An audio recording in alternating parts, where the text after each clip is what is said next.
બનાસકાંઠાના થરાદમાંથી પસાર થતા ભારતમાલા રોડના સર્વિસ રોડ પર વરસાદી પાણી ભરાવાની સમસ્યા સામે આવી છે તો માંગરોળ નજીક રામપુરા ચોકડી સર્વિસ રોડ ઉપર પણ પાણી ભરાવાથી અનેક નાના મોટા વાહન ચાલકો પાણીમાં હેરાન પરેશાન થયા છે।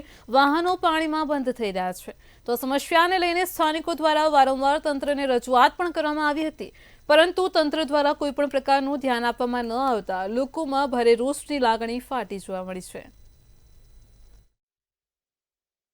જ્યારથી આ ભારતમાળા બન્યો કામ ચાલુ થયું ત્યારથી અમારે આ પાણીનો પ્રશ્ન છે અને થરાદની અંદર મામલતદાર સાહેબને રજૂઆત કરેલ છે લેખિતમાં અને ભાઈ આપણે પ્રાંત ઓફિસમાં પણ કરી છે, ગઈ સાલ પણ કરી હતી, આ સાલ તો નથી કરી અને શંકરભાઈ અધ્યક્ષ સાહેબને પણ વાત કરી છે કે આનો અમારે પાણીનો યોગ્ય નિકાલ કરે। સામે 800 મીટર ઉપર નદી છે, એ નદીમાં આ પાણી છોડવામાં આવે તો આ જે વાહન ચાલકો પરેશાન થાય છે। અહીંયા બાજુમાં અમારું ખેતર છે, હું પણ પરેશાન છું, બાજુના ખેડૂતો પણ પરેશાન છે, અમે કોઈ પાણીનો નિકાલ નથી અને અમારો પાક છેલ્લા 3 વર્ષથી આ પાણીના લીધે બગડી જાય છે। અત્યારે બુઢણપુર અત્યારે વોમીના 3 રસ્તા પડે, અહીંયા મોંગલોર પછી આગળ દૂધવા પીલુડા બધી જગ્યાએ લગભગ 3 કિલોમીટર ને 4 કિલોમીટરની અંદર પાણી ભરાયેલું જ છે। સામાન્ય વરસાદ પડે, સામાન્ય વરસાદ તોય પાણી ભરાઈ જાય છે।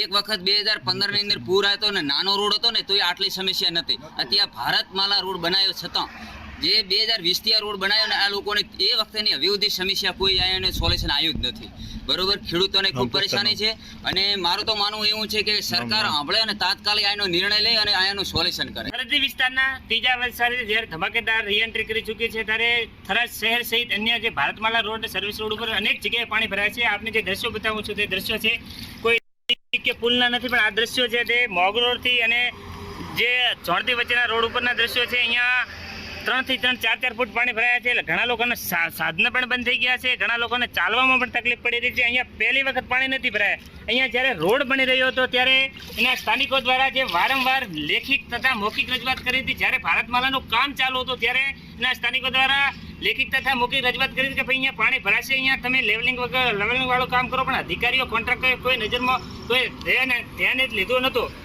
એના એવું નથી, એના 50 થી વધારે ગામના અહીંયા રોડ છે, લોકો નીકળતા હોય છે, નેતાઓ નીકળતા હોય છે, અધિકારીઓ પદાધિકારીઓ પણ નીકળતા હોય છે। આ રોડ એમને ધ્યાન આવ્યો તો હોય તેવું લાગતું નથી। અહીંયા લોકોએ મીડિયામાં ઘણી વખત સોશિયલ મીડિયામાં પણ આ રોડનો વિડીયો વારંવાર અહીંયા જેઓ લોકો વાયરલ કરતા હોય છે, પણ અહીંયાના અધિકારીઓને ઊંઘ ઉડતી હોય તેવું લાગતું નથી। તો અમારી તંત્રને લાગતા અધિકારીઓને એના સ્થાનિક નેતાઓને પણ અમારી વિનંતી છે કે અહીંયા જે આપણો ભારતમાલા સર્વિસ રોડ નીકળ્યો છે ત્યાં થરાદથી કરીને તે ખોડા સુધી લગભગ 7 થી 8 જગ્યાએ એવું પાણી ભરાય છે કે લોકોને સાધન તો શું પણ રાહદારીઓને પણ તારવામાં તકલીફ પડતી હતી। તો નેતાઓને લાગતા તંત્રને અધિકારીઓ પણ અમારી વિનંતી છે કે આ રોડ ઉપર એક વખત વિઝિટ કરીને કંઈક ને કંઈક આ રોડના પાણીનો નિકાલ કરવામાં આવે તેવું લોકોની તેમજ અમારી પણ એક માંગ છે। ભરતસિંહ રાજપૂત, મંતવ્ય ન્યૂઝ, બનાસકાંઠા।